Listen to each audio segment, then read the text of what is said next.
Start कर देते हैं। आज स्टार्ट करेंगे। आज का जो सेक्शन है वो कुछ थ्योरेटिकल है, यानी कि कुछ समझना पड़ेगा आपको और कुछ रटना भी पड़ेगा। बहुत सारी बातें ऐसी हैं केमिस्ट्री में जो रटी जाती है। आज सेल और बैटरी, और यहाँ लिखा है महा लेक्चर। इसका मतलब है कि आज इस पूरे सेक्शन को समाप्त कर देंगे।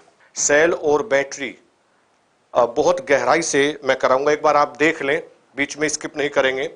मैं क्या लेकर के आपके लिए आया हूं आज, एक बार मैं आपको दिखा देता हूं कुछ स्लाइड्स। सेल क्या होते हैं, कितने तरीके के होते हैं, प्राइमरी सेल, सेकेंडरी सेल, और उनको बारीक से जो सवाल आपसे पूछे जाते हैं, लेड स्टोरेज बैटरी की इक्वेशन क्या है, कैथोड पर एनोड पे क्या होगा, कितना उसका इलेक्ट्रोड पोटेंशियल होता है, वो सारी चीजें मैं कराने वाला हूं। निकल कैडमियम बैटरी की एप्लीकेशन क्या है वो करेंगे, और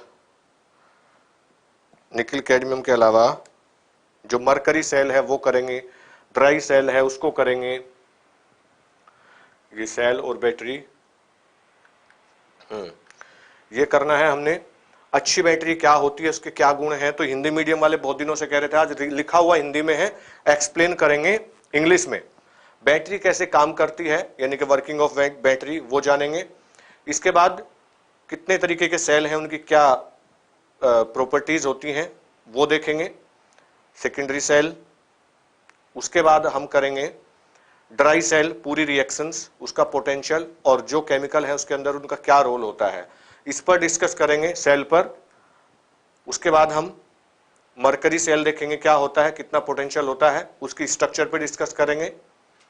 इसके बाद में हम लेड स्टोरेज बैटरी जो आपकी कार के अंदर होती है, जो आपके इन्वर्टर में होती है, उस बैटरी पर डिस्कस करेंगे, क्या होती है, कैसे काम करती है ड्यूरिंग चार्जिंग डिस्चार्जिंग, ये आप देखिए।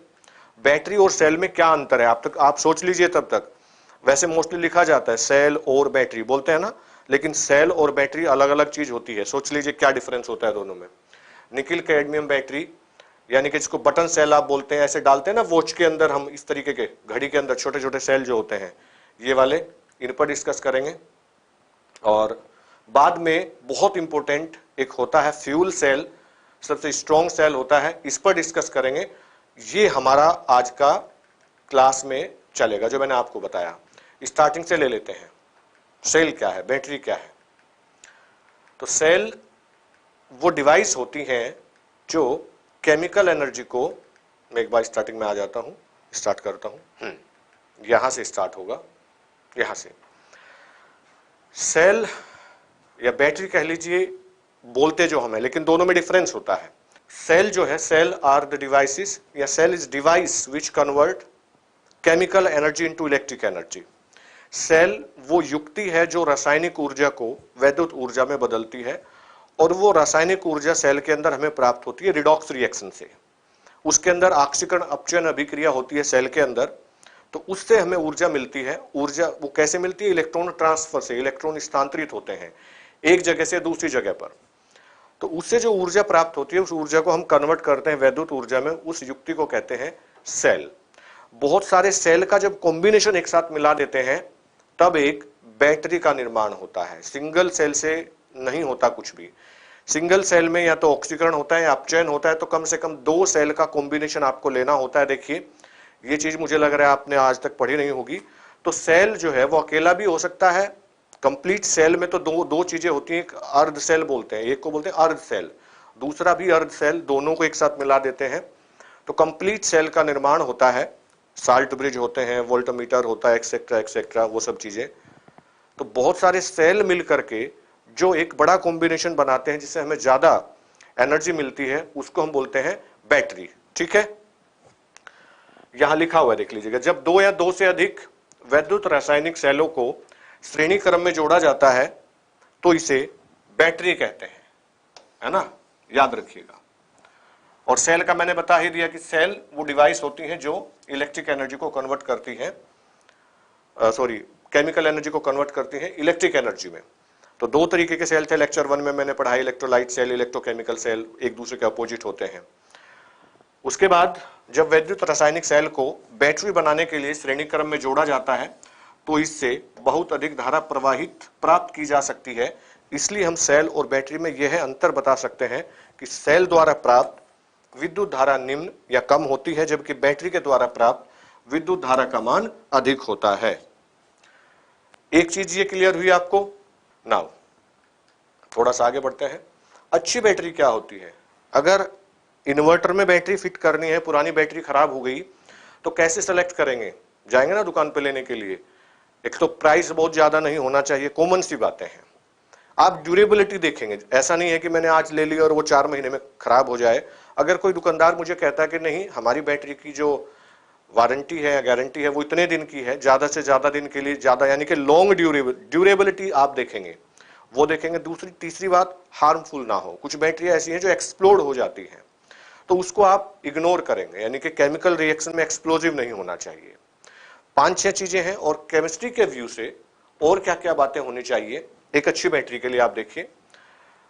पहला, बैटरी का आकार छोटा होना चाहिए। It should be easy to carry. उसको आप साइज इतना होना चाहिए कि आप आसानी से एक जगह से दूसरी जगह पर लेकर के जा सकें। साइज छोटा होना चाहिए तथा इसका मूल्य भी कम होना चाहिए, अर्थात बैटरी का आकार और कीमत जितनी कम होगी वह उतनी ही अच्छी बैटरी मानी जाएगी। ये तो जर्नल बात है, ये केमिस्ट्री में नहीं आती है चीजें। एक अच्छी बैटरी से अधिक समय तक उच्च ऊर्जा प्राप्त की जा सकती है। किसी बैटरी का जीवन काल जितना अधिक होता है, मैंने कहा ड्यूरेबिलिटी ज्यादा होनी चाहिए, उसको अच्छी बैटरी मानते हैं। वेट कम होना चाहिए, हल्की होनी चाहिए, उठाने में आसानी हो उसको। वह स्थिर वोल्टा की धारा दे, ये सबसे इंपॉर्टेंट है। बहुत सारी बैटरी ऐसी होती हैं जो फ्लैक्चुएशन करती है, फ्लैक्चुएशन नहीं होना चाहिए during the production of current, उनमें फ्लैक्चुएशन नहीं होना चाहिए। कुछ बैटरी ऐसे होती थी पहले, जो ड्राई सेल खास के आप टॉर्च के अंदर डालते थे तो वो डाउन होते होते होते होते बहुत दिन तक, एक साधारण सी भाषा में मैं कहूं, जब तक हम उसका पूरा खून नहीं चूस लेते थे, हम वो सेल नहीं निकालते थे। तो अच्छी बैटरी वो मानी जाती है कि जो जब तक चल रही है कांस्टेंट वोल्टेज वो अप्लाई हमें प्रोवाइड करे, और जब उसका एंड आता है तो एकदम से एंड आ जाए डैमेज, उसको अच्छी बैटरी कहा जाता है। इसके बाद बैटरी कैसे काम करती है? बैटरी में 2 इलेक्ट्रोड होते हैं, एक एनोड कहा जाता है, दूसरे को हम कैथोड कहते हैं, और दोनों के बीच में रिएक्शन होती है। एनोड पर ऑक्सीडेशन होता है, एनोड जो इलेक्ट्रोड है वहां ऑक्सीडेशन होता है। ये मैंने पिछले लेक्चर में, लगातार 3 लेक्चर से मैं समझा रहा हूं, पिछले वाले में तो मैंने न्यूमेरिकल कराया था केसी का, कि एनोड पर ऑक्सीडेशन होता है। एनोड पर जो इलेक्ट्रोड है वो अपने अंदर से इलेक्ट्रॉन रिलीज करता है, और कैथोड पर उस इलेक्ट्रॉन को कैप्चर किया जाता है। सो ट्रांसफर ऑफ इलेक्ट्रॉन होता है बैटरी के अंदर। इसमें बैटरी एक ऐसा उपकरण है जिसमें बहुत सारे वोल्टिक सेल श्रेणी क्रम में जुड़े होते हैं। प्रत्येक वोल्टिक सेल 2 अर्ध सेल से बना होता है, जिन्हें इलेक्ट्रोड कहते हैं। बताया ना मैंने। विद्युत अपघट्य में ऋणायन और धनायन उपस्थित रहते हैं, कैटायन और एनायन, जो विपरीत इलेक्ट्रोड की तरफ गति करते हैं, और परिणाम स्वरूप विद्युत धारा उत्पन्न होती है। यहां सेल में रिडॉक्स अभिक्रिया होती है, सेल में रिडॉक्स अभिक्रिया होती है, अर्थात एक इलेक्ट्रोड पर ऑक्सीकरण होता है और दूसरे पर अपचयन होता है, और इस रिडॉक्स अभिक्रिया के परिणाम स्वरूप ही विद्युत धारा उत्पन्न होती है। आज का माध्यम हिंदी है, इंग्लिश में मैं कोशिश कर रहा हूं कि उन बच्चों को भी मिल जाए जो इंग्लिश मीडियम के हैं, लेकिन कई बार शिकायत रहती है कि सर इंग्लिश में ही सब कुछ आ रहा है, तो आज इसलिए मैंने हिंदी माध्यम रखा है आपके लिए। बैटरी जो है यहां 2 लिखा है, लेकिन 3 तरीके की होती है, प्राइमरी सेल, सेकेंडरी सेल और फ्यूल सेल। प्राइमरी सेल यानी कि प्राथमिक बैटरी वो होती है जो एक बार यूज कर ली, उसके बाद जैसे वो डैमेज हो गई फेंक दो, यानी कि यूज करो और फेंक दो, ऐसी जो दोबारा से यूज में नहीं लाई जा सकती, उनको प्राइमरी कैटेगरी में रखा गया है। सेकेंडरी सेल में सेकेंडरी बैटरी जो होती है उनको बार बार यूज करते हैं, वो रिचार्जेबल होती है। प्राथमिक बैटरी वे बैटरी जिनमें रासायनिक अभिक्रिया केवल एक दिशा में होती है, अर्थात इस प्रकार की बैटरी में अभिक्रिया एक तरफ चलकर पूर्ण हो जाती है और विद्युत उत्पादन बंद हो जाता है। इस प्रकार की बैटरी में अभिक्रिया को विद्युत धारा प्रवाहित करके विपरीत दिशा में नहीं कराया जा सकता, यानी कि रिचार्जेबल नहीं है, अर्थात इन बैटरी को चार्ज नहीं किया जा सकता। यदि इन बैटरी में रासायनिक अभिक्रिया पूर्ण हो जाती है तो बेकार हो जाती हैं, जैसे कि ड्राई सेल, दूसरा है मरकरी सेल। मरकरी सेल को थोड़ा अच्छा माना जाता है ड्राई सेल से। अब सेकेंडरी सेल को एक बार समझ लेते हैं, उसका एग्जांपल देख लेते हैं क्या क्या है। सेकेंडरी सेल वे बैटरी होती है जिनमें एक्चुअली सेल का कॉम्बिनेशन बैटरी है, याद रखिएगा, दोनों एक चीज नहीं, सेल के कॉम्बिनेशन से बैटरी बनती है, ठीक है। वे बैटरियां जिसमें रासायनिक अभिक्रिया दोनों दिशाओं में चलती है, अर्थात इन बैटरियों को पुनः रिचार्ज करके काम में लाया जा सकता है। उन बैटरी को बार बार रिचार्ज करके काम में लाया जाता है। ये बेकार नहीं होती, डिस्चार्ज होने पर पुनः इन्हें चार्ज करके काम में लाया जाता है। पहले इन बैटरी में जो रिएक्टेंट है अभिकारक, वो प्रोडक्ट में बदलता है और धीरे धीरे डिस्चार्ज हो जाते हैं। फिर इन बैटरी में आउटसाइड से, बाहर से इलेक्ट्रिक करंट सप्लाई करके उस रिएक्शन को अपोजिट किया जाता है और पुनः रिचार्ज कर दिया जाता है। अर्थात इस तरह की बैटरी बार बार चार्ज करके उपयोग में लाई जा सकती है। इस कारण ये ज्यादा इंपॉर्टेंट होती है। जैसे कि lead storage battery, lead storage battery जो कार के अंदर यूज होती है, इन्वर्टर में यूज होती है। निकिल कैडमियम स्टोरेज बैटरी, और भी कई सारे एग्जांपल है। और तीसरी वाली जो बैटरी है that is called fuel cell. Fuel cell जो रॉकेट के अंदर यूज होते हैं उसको भी हम समझेंगे। पोल्यूशन नहीं देता, प्रोडक्शन ऑफ एनर्जी बहुत ज्यादा है, वो कॉस्टली तो है लेकिन सबसे अच्छा सेल माना जाता है। Now let's come back, dry cell के बारे में बात कर लेते हैं। पहले मैं ड्राई सेल की स्ट्रक्चर से आपको समझा देता हूं। आपने देखा होगा जो आपकी टॉर्च में बैटरी डाली जाती है उसको बोलते हैं ड्राई सेल। आपने कभी इसको तोड़ के देखा है ड्राई सेल को? टॉर्च के अंदर से निकालिए, हम बचपन में तोड़ा करते थे।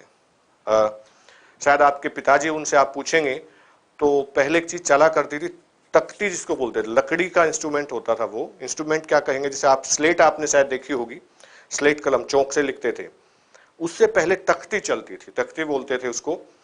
और उस पर हम जो सेल है, जब ये खराब हो जाते थे, डैमेज हो जाते थे घर में, चूंकि रेडियो सबके पास होता था, ट्रांजिस्टर, टॉर्च होती थी, तो सेल मोस्टली मिल जाते थे। इनको हम ईंट से तोड़ लेते थे और तोड़ के इसको खोल के इसके अंदर से ब्लैक कलर का पाउडर निकलता था। तो हमें पता है, सारी चीजें मैं आपको समझाने वाला हूं। उसको उस लकड़ी की तख्ती पर लगाते थे, वो बिल्कुल ब्लैक हो जाती थी और फिर उस पर व्हाइट मिट्टी होती है, उससे हम लिखते थे बहुत अच्छे से। ये चलता था, कपड़े भी काले होते थे और बहुत सारी बातें जो बचपन से जुड़ी हुई है। आज पूछिएगा जरूर अपने पिताजी से और दादाजी से कि आपने आज हमारे सर ने एक नाम लिया है, जैसे तख्त होता है ना, तो तख्ती बोलिएगा उसको, है ना। ये होता है ड्राई सेल। देखिए ड्राई सेल में, इसमें यहां पर टॉप पर एक मेटल की कैप लगी रहती है, इस तरीके की मेटल की कैप, वो हटा दी है मैंने। वो मेटल की कैप होती है ग्रेफाइट रोड के ऊपर। ये ग्रेफाइट रोड होती है, तोड़ के आप इसको निकाल सकते हैं बाहर, बिल्कुल ऐसे ही इसी कलर की निकल के आएगी। ये पॉजिटिव टर्मिनल है। यहां पर आपने देखा होगा सेल पे, जो सेल, मैं नाम यहां नहीं ले रहा हूं किसी का, बहुत सारी चीजें इसके ऊपर लिखी रहती हैं। तो यहाँ पॉजिटिव साइन छपा रहता है और यहाँ नेगेटिव, इस तरीके से। तो कैथोड है, मेटल कैप होती है, पॉजिटिव टर्मिनल बोलते हैं, एनोड बोला जाता है इसको। ये कार्बन इलेक्ट्रोड कैथोड का काम करता है, ग्रेफाइट की रोड जो होती है। इसके चारों तरफ, जो ग्रेफाइट रोड है, इसके चारों तरफ मैग्नीज डाइऑक्साइड का ब्लैक कलर का पाउडर होता है इसके चारों तरफ। और उसके बाहर यहां पर ये जो आप देख रहे हैं, ये तो जो यहां पर ये वाला कलर जो दिख रहा है, ये MnO2 पाउडर है। फिर इसमें सेपरेशन के लिए कुछ लगाया जाता है और उसके बाहर यहां पर अमोनियम क्लोराइड का सॉल्यूशन का मिक्सचर डाला जाता है। एक्चुअली अमोनियम क्लोराइड ही वो केमिकल है, जब बैटरी डैमेज हो जाती है और आप उसको इंस्ट्रूमेंट के अंदर से नहीं निकालते, आपने देखा होगा, तो आप भूल जाते हैं। अगर 2-4 महीने उसी के अंदर वो बैटरी रखी रहे तो आपने देखा होगा बहुत सारा लिक्विड अंदर से बाहर आने लगता है और वो रस्ट बहुत जल्दी करता है, सिस्टम डैमेज हो जाता है। इसीलिए कहते हैं कि बैटरी को निकाल के रखो, वो इसकी वजह से है।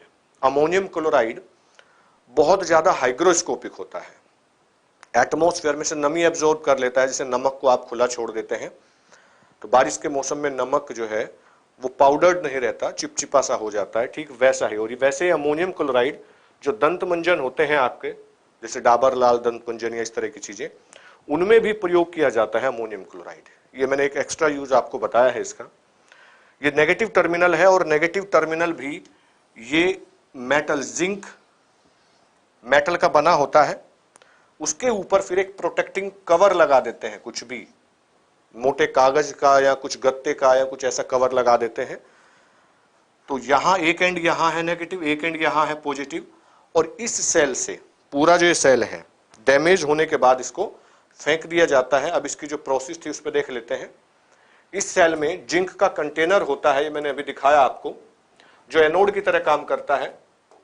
इसके मध्य में ग्रेफाइट कार्बन की छड़ लगी होती है जो कैथोड का काम करती है, और उसके ऊपर पीतल की एक टोपी लगी होती है जो कैथोड का काम करती है। कार्बन की छड़ के चारों ओर MnO2 व कार्बन का चूर्ण भरा होता है।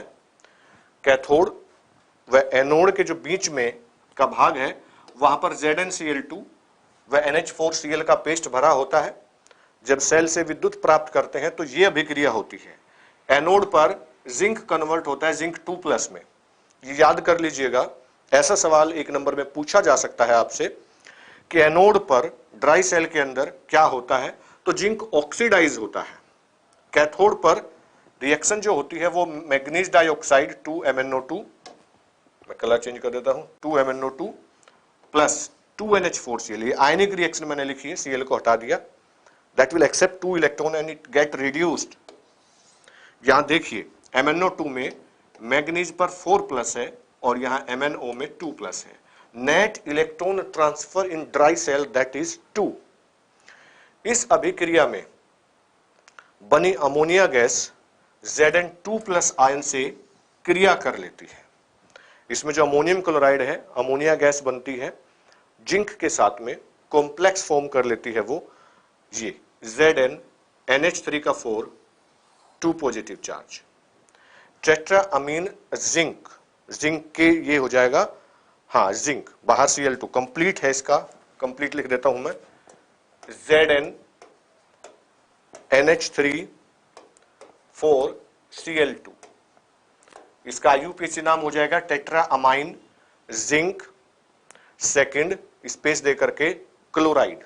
ठीक है, नोट करने वाली बात यह है कि अमोनिया क्लोराइड एसिडिक नेचर का होने के कारण यह जिंक के पात्र से क्रिया कर लेता है, जिससे जिंक के पात्र में छेद हो जाता है तथा विद्युत धारा बाहर आने लगती है। अतः ड्राई सेल को मेटल धातु के पात्र में रखते हैं। और सबसे इंपॉर्टेंट बात, इससे 1.5 वोल्ट प्राप्त किया जा सकता है। ठीक है, कितना? ड्राई सेल से 1.5 वोल्ट। ठीक है, क्लियर है भाई? नाउ अच्छा, रफसन खान जी भी कह रहे हैं, हाँ निहाल जी ने भी ज्वाइन किए हुए हैं। बहुत सारे बच्चे हैं जो ज्वाइन किया हुए हैं ऐप में। लगभग आपको बताता हूं, क्रैश कोर्स में ही लगभग 500 के आसपास बच्चे हैं उसमें। उत्तर प्रदेश और बिहार से बहुत ज्यादा बच्चे हैं, पंजाब से हैं। ठीक है, नाउ थोड़ा सा आगे बढ़ते हैं।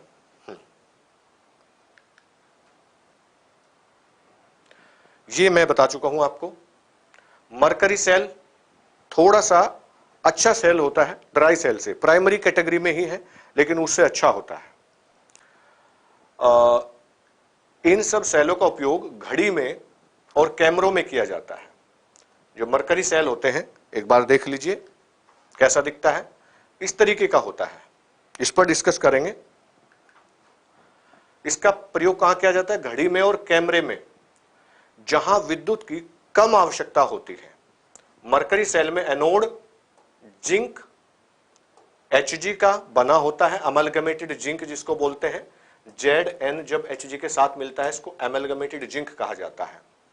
तथा विद्युत अपघट्य के रूप में जिंक ऑक्साइड और KOH होता है, जिसमें डूबा रहता है ये का मिश्रण भरा होता है, और ये प्रोसेस होती है। एनोड पर जिंक ऑक्सीडाइज होता है, देखिए Zn+2OH-, ये माइनस है, कन्वर्ट होता है जिंक ऑक्साइड में, वाटर बनाता है, 2 इलेक्ट्रॉन रिलीज होते हैं, और कैथोड पर ये 2 इलेक्ट्रॉन कैप्चर कर लिए जाते हैं मरकरी ऑक्साइड और वाटर के द्वारा, एंड इट गेट रिड्यूस। यहां पर मरकरी जो है Hg2+ से Hg में कन्वर्ट होता है, कैथोड पर रिडक्शन, एनोड पर ऑक्सीडेशन।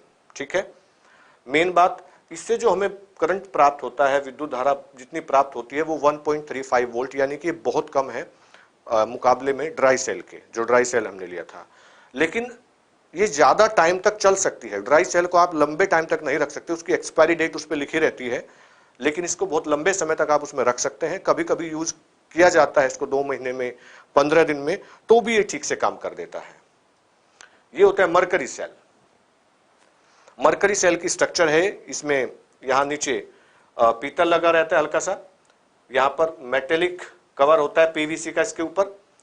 इसमें एनोड जेल जिंक का काम करते हैं, पॉलीमर लगाया जाता है इसमें नाइलॉन का, ताकि वो दोनों इलेक्ट्रोड को अलग किया जा सके।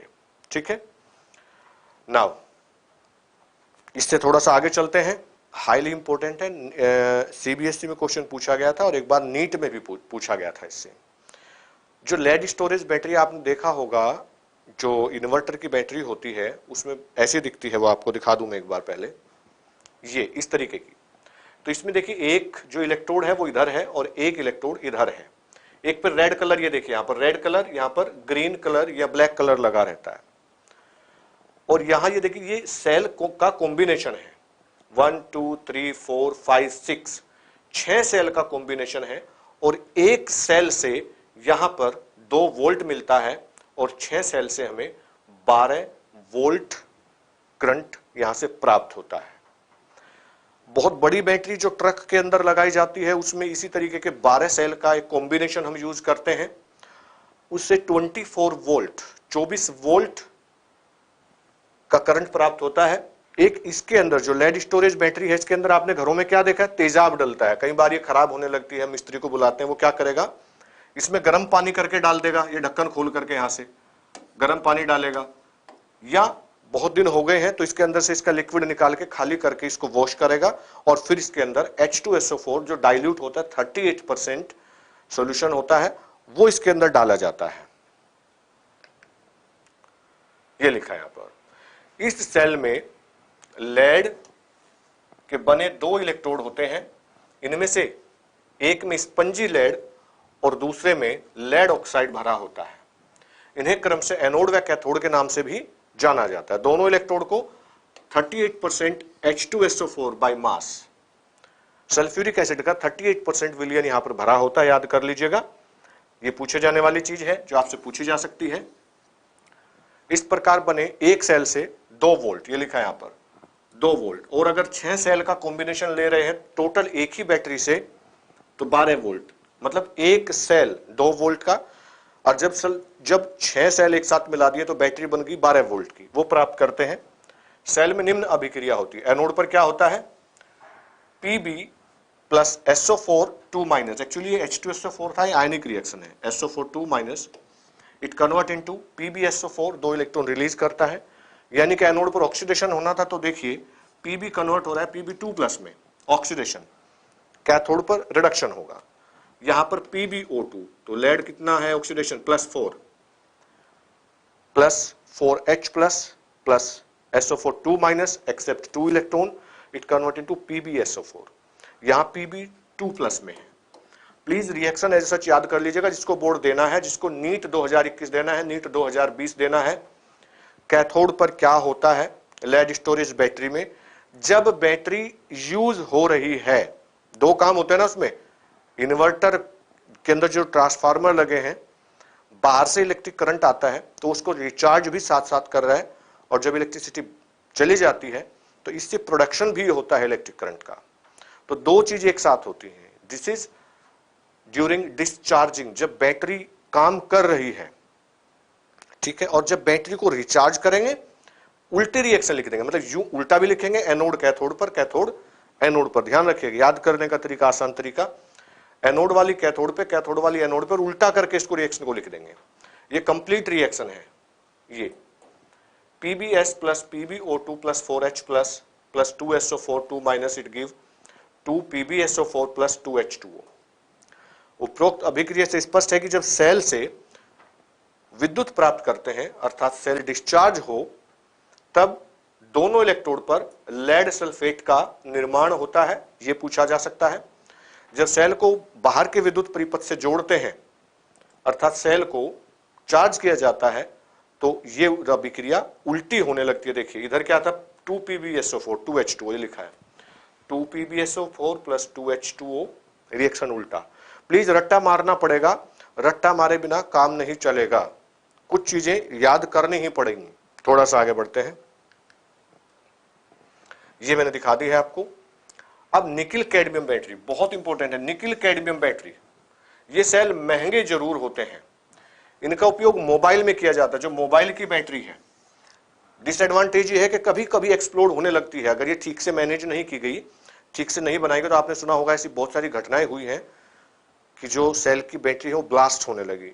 एक दो हुई, लेकिन अफवाहें बहुत चल जाती हैं इंडिया में। तो ये मोबाइल के अंदर यूज की जाती हैं। तो कौन सी कैटेगरी है? सेकेंडरी, डेली चार्ज करते हो ना, और लगभग 2-3 साल चलती हैं, ड्यूरेबल है, छोटी है, छोटी होती है, इजी टू कैरी। इस सेल में निम्न ये अभिक्रिया होती है। इसमें एक्चुअली कैडमियम ऑक्सीडाइज होता है CdO यानी कि 2+ में, और यहां से निकिल जो है दैट कन्वर्ट इनटू निकिल 2+। ठीक है, ये रिएक्शन है जो निकिल कैडमियम सेल में होती है। इसके बाद तीसरा जो सेल है ये होते हैं, ये वाला सेल है जिंक। यहां पर ये सेल देखे ना, ऐसी स्ट्रक्चर आपने, छोटे छोटे सेल, बटन सेल जिसको बोलते हैं, ये वाले। इसके बाद फ्यूल सेल पे आ जाते हैं। फ्यूल सेल क्या है? रॉकेट के अंदर यूज होता है, पोल्यूशन प्रोड्यूस नहीं करता, और ये कंटिन्यूअसली एनर्जी प्रोडक्शन करता है विदाउट एनी फ्लक्चुएशन। इसके अंदर ऐसा होता है ना, लाइट कई बार डिम ऐसे होता है ना, लाइट घर में बहुत लोड जब ट्रांसफार्मर पे पड़ता है तो कई बार लाइट तेज हो जाती है, कई बार डाउन हो जाती है, ऐसे ऐसे चलती है ना घर में, कई बार होते हैं, इंस्ट्रूमेंट खराब हो जाते हैं। इसकी खास बात यह है, इस सेल से ऐसा नहीं होता, क्योंकि अगर ऐसा होता, रॉकेट के अंदर यूज हो रहा है, तो फ्लक्चुएशन आ गया तो रॉकेट की तो दिशा ही बदल जाएगी, भेजा मंगल पर पहुंच जाएगा, शनि पे, वहां की पिक्चर भेजेगा। तो ऐसा सेल चाहिए था। दूसरी बात, इफिशियंसी बहुत ज्यादा है इसकी। इफिशियंसी का मतलब है इसमें लगभग 250 kg फ्यूल 12 दिन तक लगातार बिना रुके हमें एनर्जी दे सकता है। मतलब हाईली इफिशिएंट है, कम फ्यूल, ये है ही इतना स्ट्रॉन्ग फ्यूल। 2 फ्यूल सेल होते हैं, एक होता है C2H5OH-O2। देखिए इथाइल एल्कोहल के कितने यूज हैं, आजकल सैनिटाइजेशन में बता रहे हैं इसको लोग, तो इसका दूसरा उपयोग करते हैं अल्कोहल के रूप में। 40% अल्कोहल ड्रिंक पर्पज के लिए यूज करते हैं। लेकिन अगर 99.9% इसको ले लिया जाए, स्पिरिट भी 99% होती है, तो 99.9% C2H5OH act as a very strong fuel. इसके बराबर का कोई दूसरा फ्यूल है ही नहीं। उसको बर्न किया जाता है ऑक्सीजन से, और इसके अंदर प्रोडक्शन ऑफ एनर्जी होता है। दूसरा है H2-O2 फ्यूल सेल, एक ये होता है बहुत स्ट्रॉन्ग फ्यूल। थोड़ी सी अमाउंट से ज्यादा एनर्जी मिलेगी, पोल्यूशन नहीं होगा, महंगे जरूर हैं, आसानी से यूज नहीं किए जा सकते। ठीक है, तो इसमें क्या है, इन सेलों में रासायनिक ऊर्जा को सीधे विद्युत ऊर्जा में बदला जाता है ईंधन के रूप में H2, CH4, C2H6, C3H8, यानी कि हाइड्रोजन के अलावा मीथेन, ईथेन, प्रोपेन काम में लाते हैं। उदाहरण के लिए पहला सेल है H2-O2 फ्यूल सेल। इस सेल में क्या होता है? H2-O2 फ्यूल सेल में, इस सेल में कार्बन के 2 इलेक्ट्रोड होते हैं जिन पर प्लेटिनम का लेप लगा रहता है। दोनों इलेक्ट्रोड के मध्य पोटेशियम हाइड्रोक्साइड का डाइल्यूट सॉल्यूशन भरा रहता है, उसमें डूबे रहते हैं ये। इसे आयताकार पात्र में बंद कर लेते हैं। एनोड पर हाइड्रोजन गैस रिलीज होती है और कैथोड पर ऑक्सीजन गैस रिलीज होती है। याद करिएगा ये वाला पॉइंट, ये अभिक्रिया होती है। कैथोड पर H2 कन्वर्ट होता है 2H+ में, 2H+ react with 2OH- give 2H2O, and then finally H2 + 2OH- convert into 2H2O। ये है कैथोड पर, और एनोड पर है ये वाली रिएक्शन। ठीक है, फाइनल रिएक्शन समीकरण 1 वो गुणा करके संतुलन में जो आती है ना रिएक्शन, ये है। तो आपने ये रट लेना है भाई, इसको 2-3 बार आप लिखेंगे, रटना ही पड़ेगा। ये स्ट्रक्चर है फ्यूल सेल की, ये फ्यूल सेल की स्ट्रक्चर है। यहां पर हाइड्रोजन चैम्बर होता है, ठीक है, यहां से इलेक्ट्रिक करंट जनरेट हुआ, इलेक्ट्रॉन ट्रांसफर हो रहे हैं, यहां से एयर पास कराई जाती है जो हाइड्रोजन से रिएक्ट करके H2O में कन्वर्ट होकर H2O वेपर की फॉर्म में बाहर आती है। यहां से फ्यूल इन होता है, और एक्स्ट्रा फ्यूल अगर कोई बच गया है तो एक्सेस फ्यूल जो है that will comes out. This part act as anode and this part act as cathode. So cathode पर यहां से ऑक्सीजन गई, H2O का फॉर्मेशन होता है। ये है कंप्लीट फ्यूल सेल की स्ट्रक्चर।